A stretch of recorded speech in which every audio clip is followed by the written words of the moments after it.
जहाँ तक काम चलता हो ग़िज़ा से, वहाँ तक चाहिए बचना दवा से। जहाँ तक काम चलता हो ग़िज़ा से, वहाँ तक चाहिए बचना दवा से।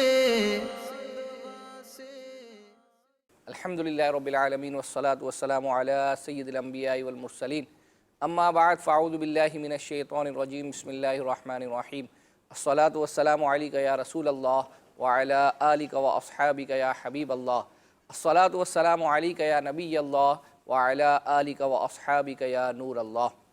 सरकार मदीना सल्लल्लाहु ताला अलैहि वसल्लम का फ़रमाने बरकत निशान है, ये लोगों बेशक बरोज़ क़यामत उसकी दहशतों और हिसाब किताब से जल्द नजात पाने वाला शख्स वो होगा जिसने तुम में से मुझ पर दुनिया के अंदर बकसरत दुरूद शरीफ पढ़े होंगे। सल्लु अलल हबीब सल्लल्लाहु ताला अला मुहम्मद। मदनी चैनल के नाज़रीन, आपने हमारा गुज़िश्ता सिलसिला देखा जौ शरीफ के हवाले से। आज भी हमारे साथ अल्हम्दुलिल्लाह डॉक्टर सलमान मौजूद हैं।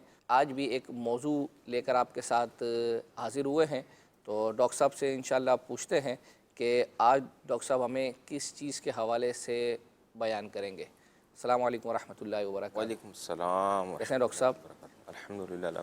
अच्छा डॉक्टर साहब, आज हमारा मौजू क्या है? गुज़िश्ता सिलसिले में तो हमने जौ शरीफ के हवाले से काफ़ी सारी मालूमात मदनी चैनल के नाज़रीन को दी थी। आज आपका मौजू क्या है? आज के मौजू के अंदर जो हमने लिए सेलेक्ट किया है वो है दालें। दालें, ठीक है। ये बहुत ज़्यादा निगलेक्टेड एक डाइट बनती चली जा रही है और दाल खाना अमूमी तौर पे अजीब सा समझा जाता है कि भाई दाल खा रहे हैं। दाल, अगर इसको एनालाइज करेंगे, स्टडी करेंगे, इसकी केमिकल कंपोजिशन देखेंगे जी जी, तो दाल जो है इट्सेल्फ जो है रिच सोर्स ऑफ मल्टीविटामिन्स है, रिच अच्छा। सोर्स ऑफ प्रोटीन है, रिच सोर्स ऑफ आयरन है। इसकी बहुत सारी ऐसे फ़ायदे हैं जो कि समझ लें कंपेयर टू गोश्त के कमो बेश करीब करीब इसके अंदर फ़ायदे मौजूद हैं और इससे भी थोड़े ज़ायद मिकदार में। अच्छा, यानी यूँ देखें मदनी चैनल के नाज़रीन, आज डॉक्टर साहब हमें ये बता रहे हैं कि आप गोश्त के और दालों का कंपैरिजन करें तो मतलब करीब करीब जो है वो दालें उस तक जो है वो, खैर गोश्त की तो अल्लाह ताला की दोनों नेमतें हैं, उसके भी अपने फ़ायदे हैं, इसके भी अपने फ़ायदे हैं। हाँ, लेकिन आपने ये शुरू में कहा कि ये एक ऐसी खुराक बनती चली जा रही है जो लोग इसको मतलब तर्क करते चले जा रहे हैं, इस्तेमाल कम होती चली जा रही है जो है वो, चाहे वो अब जैसे दाल का कभी समोसा आपको नहीं मिलेगा। हाँ, दाल का समोसा कभी कभी कहीं कहीं डॉक्टर साहब मिल जाता है। दाल का बर्गर भी नहीं मिलेगा। हाँ, दाल का बर्गर, वो जो दीगर जो बड़े जो बर्गर कहलाते हैं ना हमारे यहाँ, नहीं ना, अगर मिल भी रहा होगा तो कोई भी दाल का बर्गर तो नहीं खाता, गोश्त का ही खाएगा। हाँ, चिकन का, बीफ का ऐसे ही खाते हैं। ठीक है, बर्गर खाएंगे, इस तरह की चीज़ें खाएंगे। पिज़्ज़ा हो गया, उसमें भी जो है वो चिकन है। यानी आप ये कह रहे हैं कि जो हमारे यहाँ फास्ट फूड है उसके अंदर तो ये बिल्कुल ही जो है वो नहीं है। फास्ट फूड भी नहीं खा रहे, घर में अगर सिर्फ आप चिकन ही रोज़ाना खा रहे हैं, ठीक है, गोश्त भी रोज़ाना कमो बेश अगर खा रहे हैं, लेकिन दालों की मिकदार नहीं।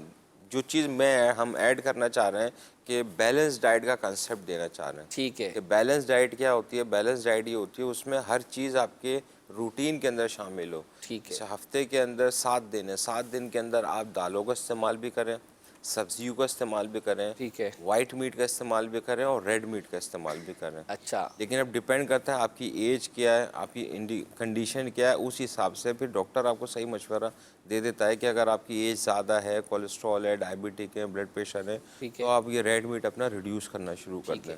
अच्छा, लेकिन दालें ऐसी चीज़ हैं जी, वो रिगार्डलेस ऑफ कंडीशन कि आपकी एज कैसी है, आपकी बीमारी कैसी है, दे आर ऑलवेज इंडिकेटेड। अच्छा, आप हमेशा खाते रहें, आप सेफ जोन में। अच्छा डॉक्टर साहब, आपने कहा कि लोग इसको मतलब निगलेक्ट करते जा रहे हैं ना, ये वाली दालों को करते जाते हैं या निगलेक्ट होती जा रही है? अच्छा, जबकि आप ये कैसे निगलेक्ट हो रही है? इसकी वजह ये है कि हमारे यहाँ मतलब जिस मिसाल जरा पाकिस्तान को ही हम लें तो इसमें बहुत बड़ी एक जो हमारी आबादी है वो मतलब एक गरीब तबका है ना, तो गरीब तो दालें नहीं खाएगा तो और वो क्या खा रहा होगा? अगर इसको कंपैरिजन में यूँ ले लें कि किसी गरीब को कंपैरिजन में ले लें और किसी अमीर को कंपैरिजन में ले लें, तो जो बीमारियों की जो वैरायटी है इन दोनों में डिफरेंट मिलेगी। अच्छा, अगर गरीब की अगर वो दालों पे ही इस्तेमाल ज़्यादा कर रहा है ठीक है, तो बीमारियों का पैटर्न डिफरेंट है। ठीक है, और एक अमीर तबका से मुराद ये जो खा रहा है गोश्त वगैरह यंग एज से इस्तेमाल कर रहा है, तो उसकी उनकी बीमारियों का पैटर्न डिफरेंट है। अच्छा, यानी ज़्यादा हो सकता है कि वहाँ उनकी बीमारियां अलग हैं, इनकी बीमारियां कम हैं। ठीक है। तो अब आप आज के सिलसिले में जो हम यानी मदरी चैनल के नाज़रीन को जो हमें हमारी तरफ से तरगीब होगी वो दालों की जो है वो इसको अब जैसे किसी चीज़ को हम देखते हैं उसकी केमिकल कंपोजिशन के ऊपर ही सेलेक्ट किया जाता है। ठीक है, अब वो टेस्ट अलग चीज़ हो गई।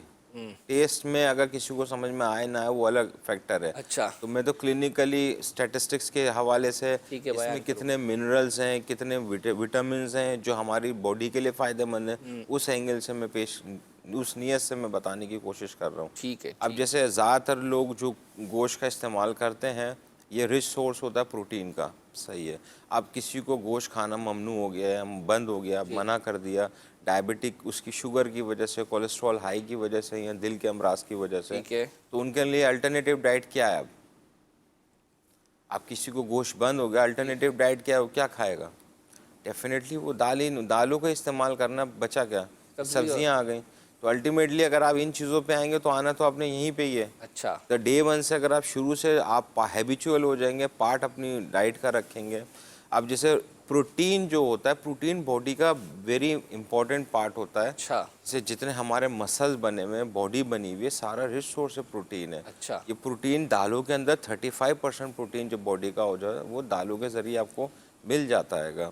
फिर उसके बाद दालों के इस्तेमाल करने से एंटीऑक्सीडेंट इसके अंदर ठीक ठाक मिकदार के अंदर होते हैं जो दिल की बीमारियों के अंदर इसका समझ लें नेग्लिजिबल रोल है। कुछ लोग ऐसा तबका भी है जो प्योर वेजिटेरियन कहलाते हैं, सही है, जो ये खाते हैं, इनके अंदर ये दिल की बीमारियां बहुत कम मिलती हैं। जो बिल्कुल टोटली सब्जी का जो है वो अपना इस्तेमाल करते हैं। सब्जी दालें ही अच्छा, खाते ये हैं। जो वेजिटेरियन है उसमें सिर्फ सब्जी वाले नहीं है, ये दालें खाने वाले भी इसके दाल भी अंदर जो है उसमें वो अपना- इंक्लूडेड होती है। तो प्योर वेजिटेरियन भी मना करा जाता है कि प्योर वेजिटेरियन भी ना रहें, ठीक है, आप बैलेंस डाइट रखें। ठीक है, तो अभी भी याद कर रहा हूँ, दालें भी अपनी डाइट में आप रखें, वाइट मीट भी रखें लेकिन वो वंस अ वीक, और रेड मीट भी रखें लेकिन वो भी वंस अ वीक। डॉक्टर साहब वैसे चूंकि ये सिलसिला तो हमारा रमज़ानुल मुबारक में है, वैसे तो चले इसको देखकर कोई अपनी डाइट प्लान जो है वो पूरे साल के लिए भी बना सकता है, लेकिन बिलखुसूस चूँकि हम रमज़ानुल मुबारक में ये सिलसिला कर रहे हैं तो अब आप क्या सजेस्ट करेंगे कि जैसे इफ़्तार के अंदर हमारे यहाँ बहुत सारी चीज़ें खाने पीने की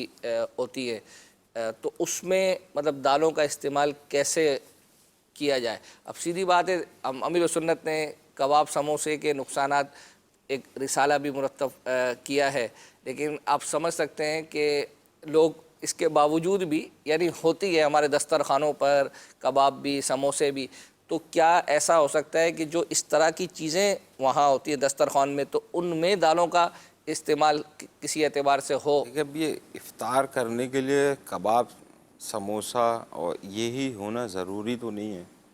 तो डॉक्टर साहब वो आप एक वो ट्रेंड बना हुआ ना, कंसेप्ट है। जी जी आपको अपनी हेल्थ की अगर फिक्र है हाँ और अपनी कंडीशन देखें, अब ये जो अब आप मार्केट से ख़रीदेंगे इनकी कॉस्ट कितनी है, परचेस कितनी की नहीं, कॉस्ट? मैं घर पे बनाने की बात कर रहा हूँ। घर पे अगर आप घर पे भी बना लेते हैं तो आप अपनी सेहत के हिसाब से बना लें। अच्छा, अभी जैसे वो लोग जिनका यूरिक एसिड हाई होता है, ठीक है, वो लोग जो डायबिटिक होते हैं, वो लोग जो शुगर के मरीज़ होते ठीक हैं, है, ये अगर इस्तेमाल कर रहे होते हैं तो ये अंडर कैटेगरी ऑफ ये बेकरी प्रोडक्ट की कैटेगरी के अंदर आ जाता है। ठीक है, तो इनके इस्तेमाल से तो यूरिक एसिड आपका वैसे ही रेज होना शुरू हो जाएगा। तो फिर अगर जिनका यूरिक एसिड डिस्टर्ब है उनके लिए तो वैसे ही ममनू हो गया।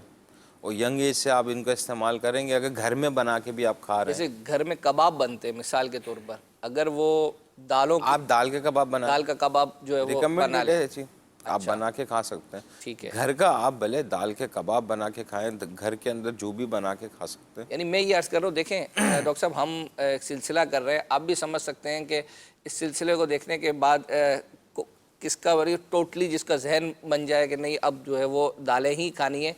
अब इफ्तारी के वक्त होते हैं ना समोसे पकोड़े जो है वो अपना हम हमारी तरफ से अगरचे तरगीब नहीं है, बल्कि मना ही जो है वो किया जाता है। आप लोगों की तरफ से भी यही है कि ज़ाहिर बात है कि इससे बहुत सारी बीमारियां जो है वो जन्म लेती हैं। लेकिन अब अगर कबाब बनते ही हैं तो अगर गोश्त के बनते हैं मिसाल के तौर पर, उसकी जगह अगर इसके दालों कुछ के जगह जो है वो देखे अपना मैंने दाल के कबाब भी बनते हैं, बनते हैं तो तो वो उनके लिए फ़ायदेमंद। फ़ायदेमंद जो है वो अपना होगा। और डॉक्टर साहब अभी क्या जैसे आपने अर्ज़ किया ना कि दालें ही खाएं की नियत नहीं है। कंसेप्ट ये कि बैलेंस डाइट खाएं। अच्छा बैलेंस डाइट ये है कि जैसे अगर आप ये दाल भी उसमें ऐड करें, मीट के ऊपर ही ना चलें, या वाइट मीट जैसे चिकन के ऊपर ही ना चलें, या गोश्त के ऊपर ही ना चलें। कंसेप्ट तो अमूमन तौर पे यही है। अच्छा, तो मतलब और क्या फ़वाइद हैं जैसे- दालों के बंदा अगर अब खाए? जैसे एक तो जैसे मैंने बताया आपको प्रोटीन का, ठीक है। दूसरा इसके अंदर दालें जो होती हैं हाई सोर्स होती है आयरन की। अच्छा, अब आयरन जो होता है खून बनाने के लिए बहुत ज़रूरी होता है। सही है। अब इस्लामी बहनों के अंदर खून की कमी होना समझ लीजिए नॉर्मल है। अच्छा, अक्सर 100 में से 80 to 90% जो फीमेल होती हैं इनके अंदर खून की नॉर्मली कमी होती है, उसकी वजह से वीकनेस वगैरह होती है। अच्छा, तो हाई सोर्स ऑफ आयरन है, उसकी वजह क्या है? हालांकि मतलब ये नेचुरल फिनोमेना है। अच्छा, अच्छा, तो उनके अंदर नेचुरली होती है थोड़ी खून की ठीक है। कमी कंपेयर टू मेल। अच्छा, दालों के अंदर हाई सोर्स है आयरन का, दालों का इस्तेमाल करेंगे वो ऑटोमेटिकली आपकी आयरन की कमी। नहीं यूँ आप मतलब कहीं यूँ तो नहीं हो रहा कि मिसाल के तौर पर घर के मर्द हजरात के लिए तो गोश्त बना दें और इस्लामी बहनें अपने लिए जो है वो दाल। इत्तेफाक की बात है, मर्द वो मेल्स के लिए जो ना हाई आयरन डाइट मना है आफ्टर 40 इयर्स। अच्छा, मतलब ये गोश्त के अंदर जो आयरन होता है या इस तरह के ज़्यादा आयरन जो है हाँ। वो मेल्स में मना है, क्यों? मेल ऑलरेडी सफिशिएंट होते हैं इन टर्म्स ऑफ आयरन। ठीक है। फीमेल में रिक्वायरमेंट आयरन की होती है, अच्छा, तो वो इस्तेमाल कर सकते हैं। उनके लिए ये यूँ समझे कि दालें ज़्यादा फ़ायदेमंद। फ़ायदेमंद है। इसके साथ साथ इस्लामी भाई बहनों के अंदर भी और इस्लामी भाइयों के अंदर भी एक जी, जी। इसमें एक एडिड चीज़ होती है, फॉलिक एसिड इसके अंदर हाई मिकदार के अंदर मौजूद है। ठीक है। फॉलिक एसिड के अंदर भी रोल इसका जो है दिमाग के काम करने की सलाहियत, खून बनाने की सलाहियत, इसके लिए बहुत इम्पोर्टेंट है ये। अच्छा डॉक्टर साहब देखें, हमारे सिलसिले का नाम है मुफीद और मुज़िर ग़िज़ाएँ ना, तो अब मिसाल के तौर पर आपको दालों की तरफ लाना है तो आप समझ सकते हैं कि यानी दूसरी तरफ जो ग़िज़ा लोग इस्तेमाल करते हैं जैसे गोश्त का, तो उसके कुछ ना कुछ जो ज़्यादा इस्तेमाल करने के जो नुकसानात होंगे, जब आप वो बयान करेंगे तो ही मुमकिन है कि लोग जो है वो डाइवर्ट हों। तो गोश्त के भी कुछ ना कुछ ज़्यादा खाने के नुकसानात हैं। जी बिल्कुल, ये जो जितने भी आपके कार्डिक वार्ड के अंदर मरीज़ होते हैं, हाँ, इनको आप हिस्ट्री ले लें, डिटेल ले लें, तो यही मिलेगा आपका। सबसे पहले वज़न बढ़ जाता है, अच्छा, फिर डायबिटिक होते हैं या ब्लड प्रेशर बढ़ना शुरू हो जाता है, फिर उसके बाद फिर ये इनको दिल के अमराज होने शुरू हो जाते हैं। गोश्त की वजह से। गोश्त की वजह से नहीं, ये सारे गोश्त के ज़्यादा इस्तेमाल की वजह से। अच्छा, गोश्त के ज़्यादा इस्तेमाल की वजह से उसका कोलेस्ट्रॉल और ये सारी चीज़ें जो है वो अपना बढ़ती हैं। जैसे हमने शुरू से अर्ज़ कर रहा हूँ कि बैलेंस डाइट। ठीक है। बैलेंस डाइट का मतलब होता है आप गोश्त खाएं, लेकिन अमीर अल सुन्नत भी तरगीब देता है, अगर आप 3 बोटी खाते थे तो 2 बोटी कर दें, 2 बोटी खाते थे तो 1 बोटी कर लें। खा लें आप, लेकिन क्वांटिटी कम करें। ठीक है। अपने आप की जिसामत को देखते हुए, अपनी कंडीशन को देखते हुए, इधर आप डायबिटिक हैं, ब्लड प्रेशर के मरीज़ हैं, यूरिक एसिड आपका हाई है या यूरिक एसिड लो है, ये सब चीज़ों को देखते हुए अपनी डाइट को लेके चलें। ठीक है। हर एज के साथ अपनी डाइट होती है। यंग एज का बच्चा होगा या यंग एज के अंदर हो तो वो तो आप मीट आप दे सकते हैं, कोई इशू नहीं है उसमें देने अच्छा। में। लेकिन जैसे जैसे एज बढ़ती जा रही है आपको डाइट प्लान आपका चेंज करना पड़ेगा। ठीक है। और डॉक्टर साहब इस हवाले से कुछ मज़ीद? दालों के हवाले से जैसे अभी हम जिक्र कर रहे थे, सही है। रिच सोर्स है प्रोटीन का। सही है। प्रोटीन बॉडी का पार्ट है, मसल्स के लिए बहुत ज़रूरी है। और अगर ये आप जो एक्सरसाइज करने वाले होते हैं, इनसे अगर बॉडी जो बॉडी बना बिल्डिंग वाले होते हैं तो इनसे पूछेंगे तो ये आपको दालों को की रिकमेंडेशन देंगे। अच्छा। कि इतने इतने ग्राम आपने इस्तेमाल करनी है, बिकॉज ये सोर्स ऑफ प्रोटीन है। अच्छा, गोश्त भी बोलेंगे, दाल भी बोलेंगे, ऐसा नहीं है कि सिर्फ दाल ही बोलेंगे, लेकिन गुड सोर्स ऑफ प्रोटीन है। और ऐसा प्रोटीन है, ये दाल एक ऐसी ग़िज़ा है जिसके अंदर कोलेस्ट्रॉल है ही नहीं।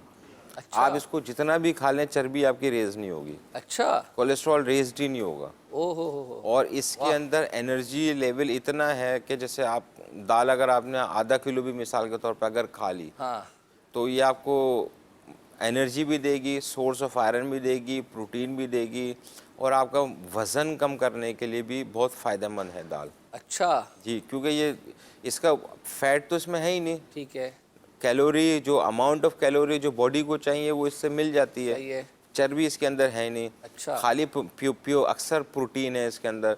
प्रोटीन जो अगर आपने समझ लें आधा किलो दाल भी मिसाल के तौर पर अगर खा भी ली, तो उसका मतलब आपने हाई क्वालिटी प्रोटीन ले लिया, सही है, वो प्रोटीन आपके बॉडी के अंदर जाएगा, मसल्स आपके बिल्डअप होंगे, आपके काम करने की सलाहियत बढ़ेगी, आपके एनर्जी लेवल इम्प्रूव्ड होगा, कोलेस्ट्रॉल हाई नहीं होगा, तो आपके जो कोलेस्ट्रॉल लिपिड प्रोफाइल से रिलेटेड कॉम्प्लिकेशन है वो नहीं होंगी।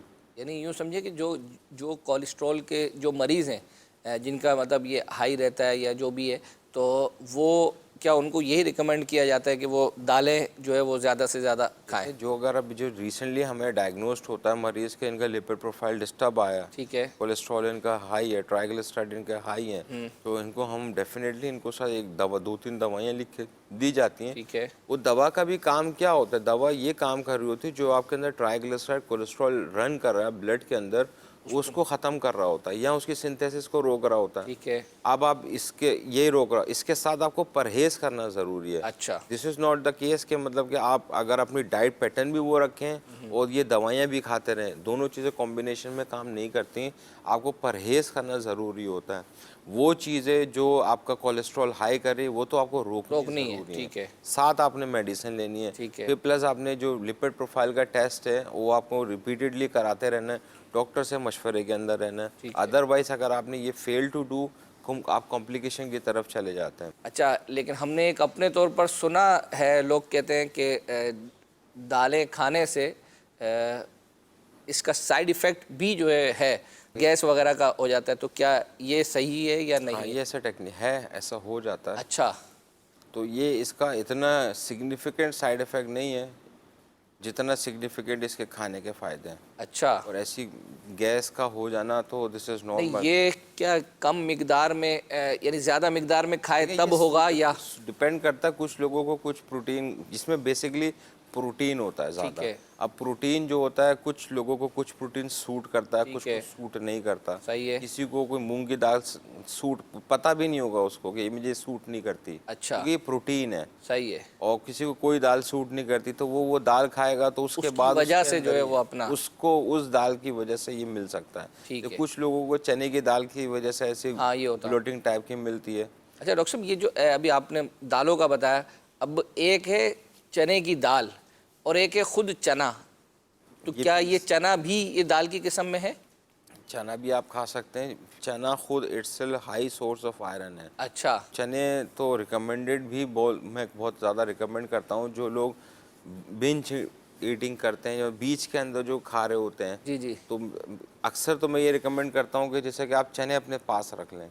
एक तो वो चने हैं डॉक्टर साहब जो वो जो हम आमतौर पर जैसे वो जो अभी एक वो काले और पीले वाले जो बंदा वैसे ही खा रहे होता है, आप उसकी बात कर रहे हैं? मैं उसकी बात कर रहा हूँ। और इसके बाद जो दूसरे जो आप जो भी रमज़ान में आप चने का चाट खाने जी जी, का चाट सोच रहे हैं, वगैरह, हाँ वो सफ़ेद वाले जो बड़े बड़े चने लेकिन होते वो हैं, चने का चाट, चना चाट जो आप बोल रहे हैं, हाँ इसमें कोई मुज़ायका नहीं, लेकिन इसके अंदर जो मसाले आप ऐड कर रहे हैं ना, ये आपके लिए ख़तरनाक हो जाता है। अच्छा, चने की चाट आप बिल्कुल खा सकते हैं, ठीक उसमें है, आलू भी होते हैं, चने भी होते हैं। अब इसमें मसाले जो ऐड होते हैं, उसकी वजह से फिर आपको जो है वो नहीं ये इसमें गैस का नहीं, मसला, गैस का नहीं, मैं कह रहा हूँ कि वैसे अगर मिसाल की बंदे की तबीयत अजीब हो जाती है या उसको तो क्योंकि चने की चाट जो है जो चलती है ज़्यादातर वो रमज़ानों के अंदर शुरू हो जाता है, हाँ। लोग ज़्यादा खाते हैं। ठीक है, चने की चाट आप बिल्कुल खा सकते हैं, इसमें कोई माने नहीं, लेकिन इसके अंदर जो मसाले आप ऐड करते हैं, ठीक है, वो मसालों की वजह से थोड़ा आपके साइड इफ़ेक्ट आना शुरू हो जाते हैं। तो उसके मसाले थोड़े कम कर दें,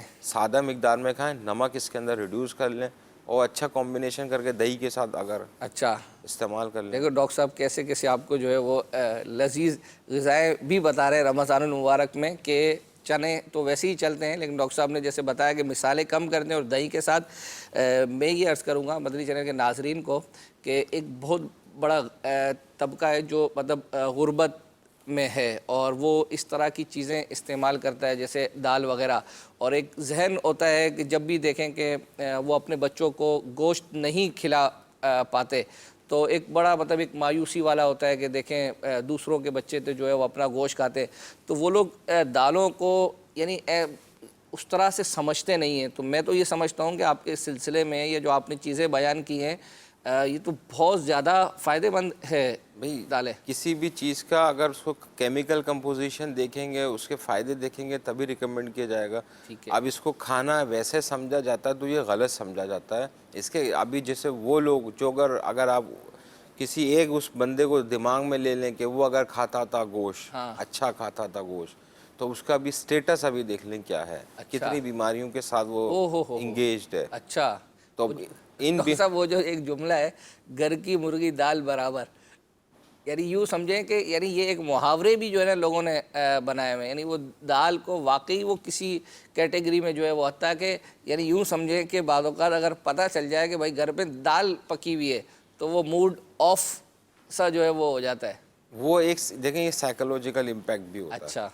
एक साइकोलॉजी बन चुकी है आवाम की, किसी चीज़ के अगर फ़ायदे नहीं पता, ठीक है। नहीं समझ में आ रहे, तो फिर एक साइकोलॉजी बन चुकी है कि भाई ये मुझे न टेस्ट में समझ में आ रही है, जी। और ये इस तरह के लोग नहीं, इस तरह के लोग खाते हैं, वो बर्गर खाते हैं या वो ये खाते हैं। तो ये कंसेप्ट इस वजह से ये लोगों के जहनों में जो है ये बन चुका कि साइकोलॉजी भी होती है। हाँ, मतलब जैसे आपने कहा था कि चिकन, अब चिकन भी आपको पता है कि फ़ी ज़माना यानी एक चिकन के अंदर जो लज्जत हुआ करती थी, यानी जैसे अब फ़ी ज़माना हम कितना चिकन का इस्तेमाल कितना सब है, करते खाते, हाँ, कौन सा हर नहीं चीज़ तो के अंदर आम तौर पर इस्तेमाल है, लेकिन वो उसकी मैं तो समझता हूँ कि शायद अब वो टेस्ट भी ना रहा जिसको कहते हैं। बस एक लोगों के जहनों में है कि यार चिकन बंदा जो है वो खा रहा है। शायद हो सकता है कि दालों में इससे ज़्यादा टेस्ट जो है वो अपना देखिए, ये आपके पकाने पर बनाने के डिपेंड करता ऊपर है और आपकी फ्रीक्वेंसी ऑफ खाने के ऊपर ठीक है, है। फिर आपकी इम्पोर्टेंस के ऊपर है। ठीक है। आप किस चीज़ को तरजीह देते हो। कुछ लोगों के घरों में पैटर्न है, ऐसे घर मैंने देखे हुए पैटर्न है, वो शौक से खाते हैं, उनकी तरजीहात में है कि वो दालों वगैरह का, सब्जियों का ज़्यादा इस्तेमाल करते हैं। यानी इसका गुर्बत का और अमीरी से कोई ताल्लुक नहीं है। यानी मिसाल दे रहा हूँ कि अगर कोई अमीर शख्स दाल खा रहा है तो मेरे पास अभी पेशेंट ऐसे हैं जो अमीर हैं लेकिन वो दाल ही खा रहे हैं बैठे हुए। अच्छा, वो जेन्युइन खा रहे हैं। वो रीज़न ये बिकॉज वो हार्ट के पेशेंट हो चुके हैं। ओ हो। तो अब वो तो ज़रा सा भी जैसे बेकरी के आइटम खाते हैं तो उनको यूरिक एसिड शूट अप कर जाता है। वो जो मेडिसिन खा रहे होते हैं 150 mg की, वो 300 mg हो जाती है। ओ हो। तो अब वो जैसी वो आउट ऑफ ट्रैक होते हैं, उनकी बॉडी डायनामिक्स बदल जाती है। अगर उन्होंने अपने वक्त पे सही दालों का इस्तेमाल, अपने वक्त पे उन्होंने सही गोश्त खा लिया, लेकिन अब वो नुकसानात आ रहे जो है हैं, वो सामने आ रहे हैं। गोश्त है और दीगर चीज़ें। गोश्त फी खुद इटसेल्फ कुछ बुरा नहीं है, बुरा नहीं है, लेकिन वो जाहिर बात है कि एक चीज़ ओवर एक्सेस में हो हाँ, गई। चाहे हमें बैलेंस रखना है। चाहे वो दालें हों चाहे गोश्त हो, उसका जो दाल तो साइड इफेक्ट ऑलवेज सेफ है ठीक क्योंकि इसके अंदर फैट नहीं है। अच्छा। प्रोटीन है जो बॉडी को रिक्वायर्ड है, कैलोरी वो हमें रिक्वायर्ड है, आयरन रिसोर्स है, फोलिक एसिड इसके अंदर मौजूद है। दालों के हवाले से एक दो चीज़ और मैं अर्ज़ कर दूं, इसके अंदर मैग्नीशियम और पोटेशियम हाई सोर्स के अंदर होता है। अच्छा, मैग्नीशियम पोटेशियम वो इलेक्ट्रोलाइट हैं जो हमारे दिल और दिमाग जो इलेक्ट्रिकल एक्टिविटी के ऊपर काम करते हैं। सही है। जैसे दिमाग और दिल दो ऑर्गन ऐसे हैं जिनमें इलेक्ट्रिक कंडक्शन होती है, ठीक है, कंडक्टिविटी कहलाती है। इसको चाहिए होते हैं इलेक्ट्रोलाइट। ठीक है। तो ये दालें जो इस्तेमाल ज़्यादा कर रहे होते हैं तो इनके दिमाग के काम करने की सलाहियत जो होती है वो ऑप्टिमम यानी इम्प्रूव्ड हो जाती है। अच्छा। एक दूसरा, दिल जो होता है, कंडक्शन जो होता है, इसके अंदर दो नोड्स होते हैं। दिल की जो धड़कन होती है, ये जो हार्ट बीट रेट होता है, इलेक्ट्रिक कंडक्शन की वजह से होता है। अच्छा। तो इसके अंदर मैग्नीशियम भी है दालों के अंदर और पोटेशियम भी है। Potassium and magnesium both are required for conduction, यानी दिल की धड़कन को काम करने और दिमाग की कंडक्शन को काम करने के लिए दाल के अंदर इतनी क्वांटिटी के अंदर कुदरती तौर पे मौजूद है पोटेशियम भी और मैग्नीशियम भी, जो अच्छा आपके दिल और दिमाग काम करे। यानी यूँ समझे डॉक्टर साहब, इतने बड़े मुश्किल अल्फाज भी जो है वो अपना अपने इसमें बयान अब वो तो किए, वो आपकी मतलब जो है वो टर्मिनोलॉजी है उसके बगैर तो, लेकिन मदनी चैनल के नाज़रीन में ज़रूरी है सबको ये समझ में आए। इतना है कि दिल और दिमाग के लिए भी जो है ना ये बहुत ज़्यादा फ़ायदेमंद। अभी ऐसे वैसे मैं वैसे भी बता देता जी। दिल दिमाग के लिए फ़ायदेमंद है, तो फिर कुछ लोग सोचेंगे भाई किस किस तरह सही है, फ़ायदेमंद। वो हर किस्म का तबका मदनी चैनल पर हमें अब देख जैसे रहा होता इसकी है। इलेक्ट्रिकल कंडक्टिविटी बता दी मैंने, ठीक है, तो ये एक टेक्निकल रीज़न भी ठीक मौजूद है। मदीना मदीना। अच्छा, अब चूँकि डॉक्टर साहब हमारे इस सिलसिले का वक्त इख्तिताम की तरफ है, तो आपको याद होगा कि हमने गुज़िश्ता सिलसिले में ये कहा था कि हम झूठ के हवाले से कुछ ना कुछ हमारा रह गया था, तो हम अगले सिलसिले में बयान करेंगे। तो आप झूठ के हवाले से बता रहे थे कि मैं ये पूछना था कि देखें, अहादीस मुबारका में झूठ के हवाले से कुरान पाक में झूठ की मजम्मत वगैरह आई है। झूठ के यानी शरई एतबार से तो ज़ाहिर बात है कि नुकसानात बयान किए गए हैं ना, कि जहन्नम का अज़ाब और ये दीगर चीज़ें हैं, झूठ गुनाह है और इस तरह की चीज़ें। लेकिन एक साइंटिफिक एतबार से आपने हम लास्ट सिलसिले में भी बयान किया था कि क्या झूठ बोलने से इंसान के जिस्म पर, दिमाग पर कोई ऐसे असरात होते हैं जिसकी वजह से मतलब जिसको कहें कि जो एक फ़िज़िकली उसके लिए नुकसानदेह हो? देखें, अभी जो चीज़ शरीयत में ममनू है, तो फिर ज़ाहिर है उसके कोई ना कोई फ़ायदे तो बिल्कुल। होंगे। तो वो फ़ायदे ढूंढने की कोशिश करते हैं। अब जैसे झूठ जब बंदा बोलता ठीक है है। तो वो बहुत प्लान करता है, सही है। तो बहुत अपना थिंकिंग प्रोसेस इस्तेमाल करता है। ठीक है। तो दिमाग के, जैसे पिछले सिलसिले में आपने अर्ज़ किया, बताया था कि झूठ उसको बोलने रात को नींद जो है वो दिमाग के 4 एरिया यूज़ जिसने होते हैं। मैं नाम भी बता देता हूँ, सही है। सही टेक्निकल रीजंस के ऊपर नहीं बता रहा। सही है। तो वैसे जो सच बोल रहा होता है हाँ। उसको सिर्फ दिमाग का एक एरिया यूज़ होता ठीक है, है। वो मेमोरी का एरिया जो सही है। उसकी याददाश्त के अंदर है। बिल्कुल। फिर इसको झूठ बोलने के बाद इसको दिमाग के चारों एरिया को इंटैक्ट करना ज़रूरी होता है, क्योंकि वंस तो उसने डिलीवर कर दिया, अब इसको इंटैक्ट रखना इन मेमोरी, जो कि इसके लिए बहुत मुश्किल हो जाता ठीक है। है। जब ये मुश्किल हो जाता है तो ये persistent level of psychological stress में आ जाता है, जो कि अच्छा। बाज़ाहिर नहीं लगता, लेकिन फिर भी होता है उसको ये। पता होता है कि मैं साइकोलॉजिकल मैंने एक चीज़ डिलीवर कर दी है, ठीक है। एक चीज़ मैंने बोल दी है, अब उसको या तो मेंटेन करना है, साइकोलॉजिकल स्ट्रेस में आता है। अब ये रिसर्च बेस में पढ़ देता हूँ मैं, ठीक है। तो ये अपनी तरफ से नहीं है। इसमें यहाँ लिखा हुआ है, जब ये वैसे भी है कि जब बंदा झूठ बोल रहा है, कुछ बॉडी के अंदर हार्मोन्स होते हैं, ठीक है। जो बॉडी के डायनेमिक्स मैकेनिज्म काम करने के लिए ज़रूरी होते सही हैं। है। तो कुछ कहलाते हैं स्ट्रेस हार्मोन। अच्छा। स्ट्रेस हार्मोन वो होते हैं जो कोर्टिसोल का इसमें से भी है, ये रिलीज़ होना शुरू हो जाता है। अच्छा। जब बंदा झूठ बोलता है, स्ट्रेस हार्मोन रिलीज़ हो जाते हैं, जिसकी वजह से हार्ट रेट बढ़ता है, ब्लड प्रेशर भी बढ़ जाता है। और इसके साथ इसमें यहाँ पे लिखा हुआ भी है कि एक ख़ास चीज़ है वाइट ब्लड सेल, अच्छा। इसकी मिकदार थोड़ी कम होने लग जाती है। झूठ की वजह से? जी, ये स्ट्रेस देखें, जब आपने झूठ बोला जी। तो आपका स्ट्रेस हार्मोन रिलीज़ हुआ। ठीक है। अब स्ट्रेस हार्मोन जब रिलीज़ हुआ तो हार्ट रेट बढ़ा, ब्लड प्रेशर बढ़ा, एक पे वाइट सेल कम हुए। वाइट सेल का कम होने से मतलब ये होगा आपकी जो कुव्वत मुदाफ़ियत है बीमारी से लड़ने की, वो रिड्यूस हो गई। अच्छा। तो यहाँ पे लिखा हुआ है वो इनके अंदर जो ना नंबर ऑफ इन्फेक्शन थोड़े बढ़ना शुरू हो जाते हैं। अच्छा। मल्टीपल पेन की कंप्लेन बॉडी में इनके आती है। इस तरह के जो लोग हैं, ये एंग्जाइटी का मर्ज़, डिप्रेशन का मर्ज़ और दीगर साइकोसिस के मर्ज़ में जाने के रिस्क के ऊपर होता है। यानी जो लोग झूठ बोल- अगर और फिर आपने ये भी बताया था वो एक कि हफ्ते में क्या एक ये तो उन्होंने डेटा कलेक्ट किया था, हफ्ते में जैसे 110 दफ़ा कम से कम एवरेज एक बंदा झूठ बोल लेता है, और रोज़ाना अगर कम से कम शायद 10 दफ़ा। यानी अगर उसकी मजहबी एतबार से उसकी तरबियत ना हो, अगर हम अपने माशरे में देखते हैं तो शायद मैं समझता हूँ कि ये तो 10 तो यानी कम है लोग जो एक बाज़ारों में या कहीं पर भी, ये हमारे यहाँ झूठ अभी अमीर सुन्नत एक अमीर सुन्नत की किताब इंशाल्लाह अब देखें कब आती है, तो अमीर सुन्नत ने ये फरमाया था पिछले दिनों कि झूठ पहले अमीर सुन्नत ने गीबत पर जो है वो एक किताब मुरत्तब की, तो अमीर सुन्नत ने फरमाया कि अब जब मैं झूठ पर ये लिखी है तो ये कंपैरिजन करना मुश्किल हो गया है कि माशरे में गीबत आम है या झूठ जो है वो अपना आम है। तो वो किताब भी इंशाल्लाह अनकरीब जो है वो इस हवाले से आएगी। लेकिन ये आपने बड़ी अच्छी इस हवाले से बयान किया है कि झूठ के यानी इंसान के जिस्म पर, दिमाग पर इसके असरात मुरत्तब होते हैं कि जिसकी वजह से बीमारियां जो है वो होती है। क्योंकि हमारे सिलसिले का वक्त जो है वो ख़त्म होता है, तो इंशाल्लाह अज़्ज़ व जल आइंदा सिलसिले में इंशाल्लाह हासिल होंगे कोई नया टॉपिक लेकर। सल्लु अलल हबीब सल्लल्लाहु तआला अला मुहम्मद। जहाँ तक काम चलता हो ग़िज़ा से, वहाँ तक चाहिए बचना दवा से। जहाँ तक काम चलता हो ग़िज़ा से, वहाँ तक चाहिए बचना दवा से।